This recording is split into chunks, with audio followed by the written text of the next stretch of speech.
क्या घर को ऑर्गेनाइज करके रखना सच में बहुत बड़ा टास्क है? क्या घर को मेंटेन करने के लिए आपको भी समय नहीं मिलता है?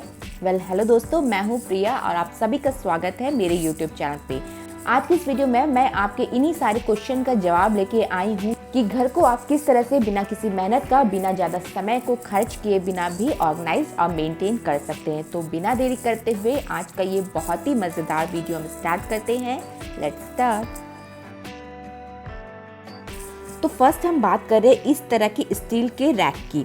आपके घर में चाहे मॉड्यूलर किचन हो चाहे नॉन मॉड्यूलर किचन हो, आप घर के यूटेंसिल वगैरह को रखने के लिए जरूरी कोई स्टील का रैक यूज़ करते होंगे और कुछ समय के बाद उसका इस तरह का हाल हो जाता है और उसमें आपको दिख रहा हो कि मेरे स्टील के रैक में काफ़ी ज़्यादा जंक लग रहे हैं, रस्ट हो रहा है। तो इसे टाइम टू टाइम मेंटेन करना काफ़ी ज़्यादा ज़रूरी है। तो सबसे पहले मैं सारी चीज़ों को बाहर निकाल रही हूँ। अभी ये काफ़ी ज़्यादा डिस्टर्ब है, आपको देखने में बिल्कुल अच्छा नहीं लग रहा होगा, लेकिन जब मैं इसे ऑर्गेनाइज करके रखूँगी तो ये लंबे दिनों तक ऐसा ही रहेगा, प्लस ये किचन को एक अच्छा लुक भी देगा। तो आप देख सकते हैं कि इसमें बहुत ज़्यादा जंक लग गए हैं। तो मैंने यहाँ पर एक बोल में नमक लिया है, नमक के साथ मैंने यहाँ पर नींबू के रस को डाल रही हूँ। थोड़ा सा नींबू का रस आपके नींबू में भी होना चाहिए एंड देन इसे मैं इस तरह से रब कर रही हूँ। रब करने से जो भी जंक लगा है वो रिएक्ट करेगा और वो आसानी से बाहर निकल जाएगा। आपको दिख रहा होगा कि ये अभी से ही बाहर निकलने लगा है और आपके स्टील के रैक काफ़ी ज़्यादा न्यू लगने लगेंगे। तो ये वाला हैक आप किसी भी स्टील के रैक के लिए यूज़ कर सकते हैं जब उसमें जंक लगने लगे।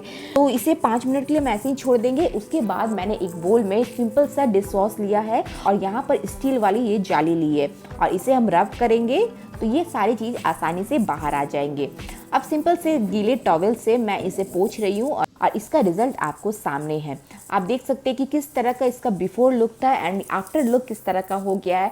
तो बिना किसी मेहनत का, बिना किसी खर्चे का, घर की चीज़ों से ही आप अपने घर को मेंटेन कर सकते हैं। और इन सारे रैक में चीज़ों को रखने का सबसे बेस्ट तरीका ये होता है कि जिस तरह की रैक आपके दिए गए हैं, मतलब जिस भी डायमेंशन में है, आप उसी डायमेंशन में या उसी भी लेंथ में अपनी चीज़ों को रखें।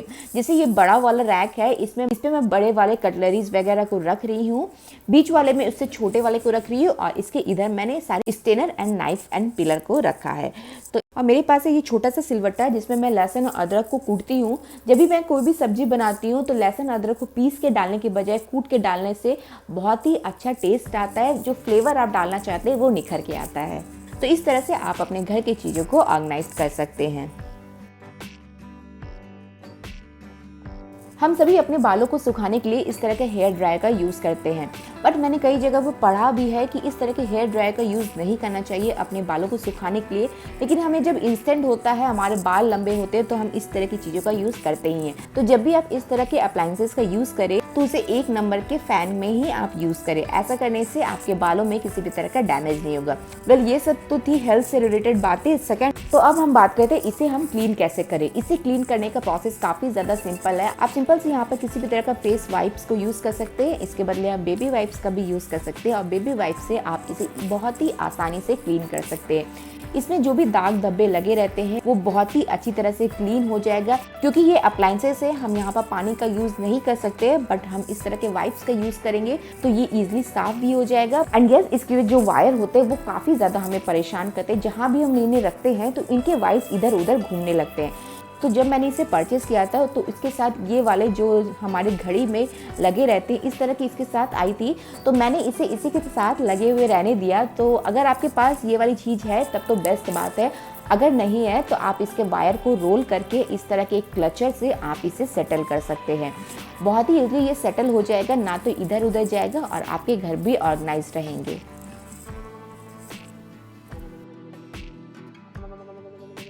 आने वाले कुछ दिनों में बहुत सारे फेस्टिवल आ रहे हैं, तो मैंने अभी से ही अपने पूजा घर की साफ सफाई शुरू कर दी है ताकि एक समय मुझे इन सारी चीज़ों को साफ करने का बर्डन ना लगे। तो मैंने अपने घर पे इस तरह के छोटे से रैक में अपना पूजा घर बनाया हुआ है और इसे मैं बहुत ही अच्छी तरह से ऑर्गेनाइज रखती हूँ। तो जैसा कि मैंने आप लोग को प्रीवियस वीडियो में बताया था कि आप अपने घी वाला आइटम, यानी ये जो घी होती है, बाती होती है, कपूर होती है, धूप होती है, माचिस होती है, उसे आप इस तरह के एक ऑर्गेनाइजर में रखें ताकि घी सारी चीज़ों से अलग रहे सेकेंड, जो हमारे घर में एक्स्ट्रा बाती होती है, मिट्टी वाले दिए होते हैं जो हम बहुत ज़्यादा मात्रा में एक ही बार अपने घर में ले आते हैं, उन्हें मैं इस तरह की डाली में रखना पसंद करती हूँ। ये पूजा की ही डाली है जिसे मैंने सिंपल सा कलर कर लिया है और इसे मैं चीज़ों को ऑर्गेनाइज करने के वे में अब यूज़ करती हूँ।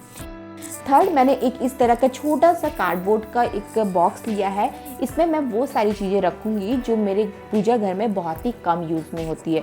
और मंदिर से जो हमें चुनर वगैरह मिलती है वो मैं इसमें संभाल के रखती हूँ। और जैसे मेरे पास बहुत सारे पोशाक है, लड्डू गोपाल जी के, पार्वती जी के, लक्ष्मी जी के, और बहुत सारे कपड़े होते हैं, बहुत सारी ऐसी चीज़ें होती है जो हमारे पूजा घर में डेली के डेली यूज़ नहीं आती है। उन्हें आप इस तरह से एक स्टोर करके किसी डब्बे में रख के चीज़ें आपकी सही जगह पे रहेगी और वो आपके पूजा घर को ऑर्गेनाइज रखने में भी हेल्प। नेक्स्ट, मैं अपने डेली के भोग में इस तरह का पंचमेवा बना के रखती हूँ। बहुत सारे ड्राई फ्रूट्स रहते हैं, अखरोट रहते हैं, तो सारी चीज़ों को एक डब्बे में करके रखती हूँ ताकि मुझे रोज़ के भोग देने में आसानी हो।